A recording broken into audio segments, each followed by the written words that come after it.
Hey guys, welcome back to the Joe Freezy channel. Don't forget, we're all about Cyberpunk 2077, so you're going to come here for all your news about Cyberware, upgrades, vehicles, parts of Night City, Brain Dance, all the exclusive things that we don't know about yet, and some of the stuff that we do. We're going to discuss it right here on the channel before the game releases, and again, just mere days. Stay tuned, don't forget to like, subscribe, and I'll see you soon. So, what's going on? We gave you last episode, we talked about the history of how Cyberpunk became, what happened in the past, and what happened in Night City and the way it is. This episode will be specifically talking about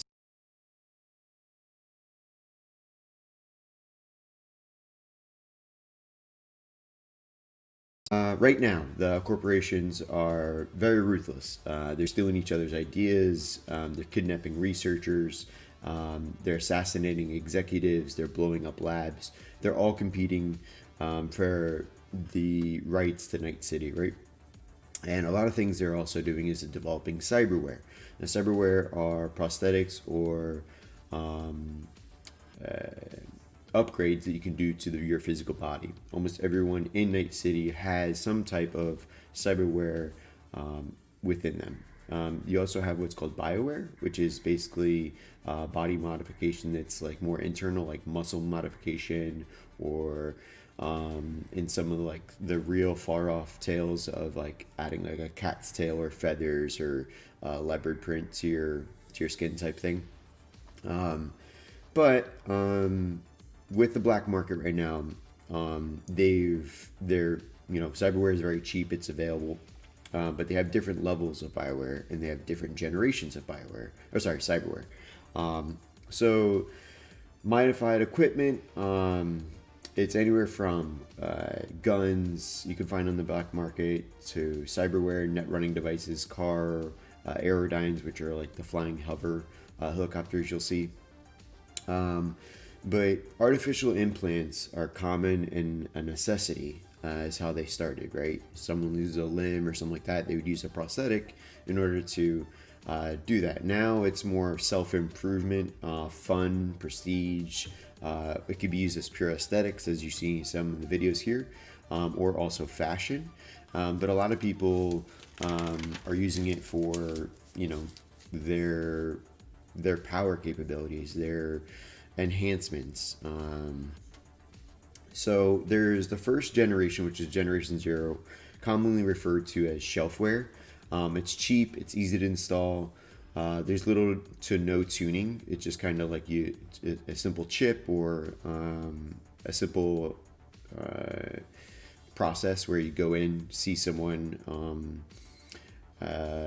and basically they work on you and you're in and out within a short period of time. There's also ones that are like complete body modifications where it's like internal, such as like your spine or something like that. That'll take a little bit longer, but the shelfware is very, very minimal. When it started with Generation 0, it was you have a missing limb, like I explained, heart valves, vertebrae, anything from like spine injuries or accidents.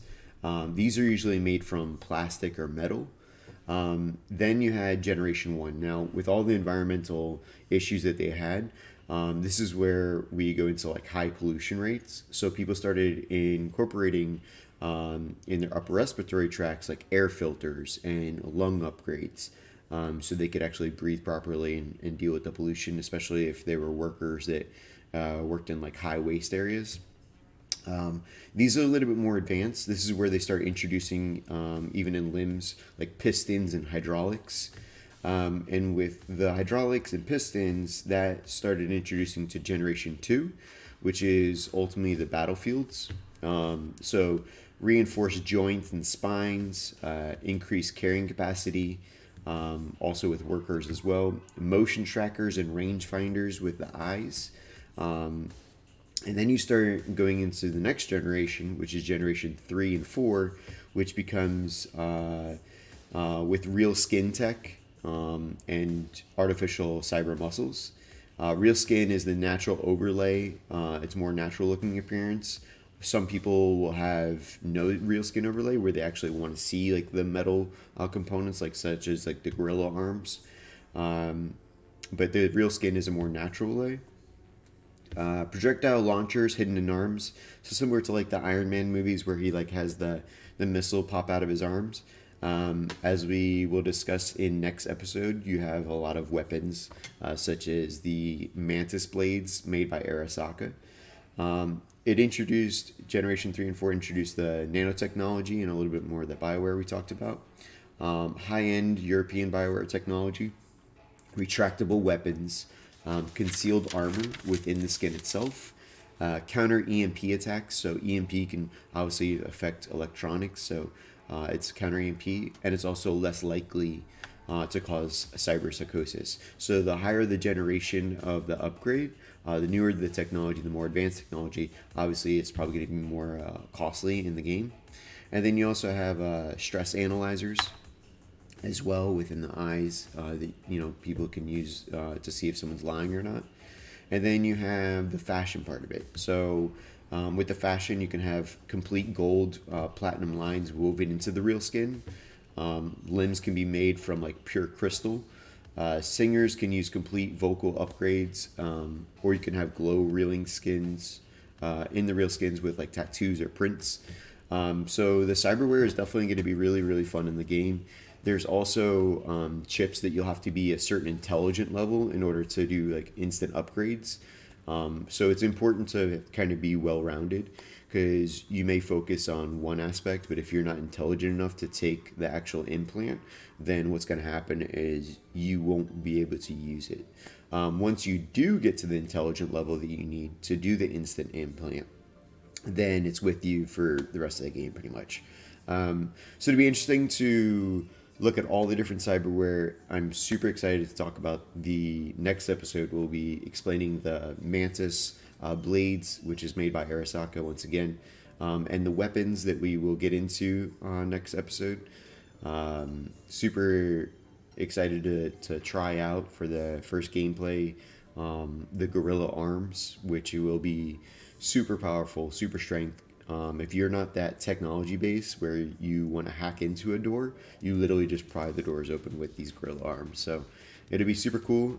You can also rip off turrets and shoot them. We'll get more into that next episode. But again, the cyberware over the 4 generations that we can see, including Generation 0, so 0, 1, 2, and then Generation 3 and 4, which seems very close. There's not too much difference between Generation 3 and 4.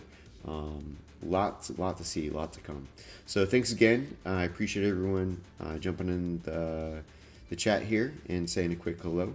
And I will talk to you guys soon. And until next time, don't forget to follow, like, subscribe, and we'll see you soon. Peace.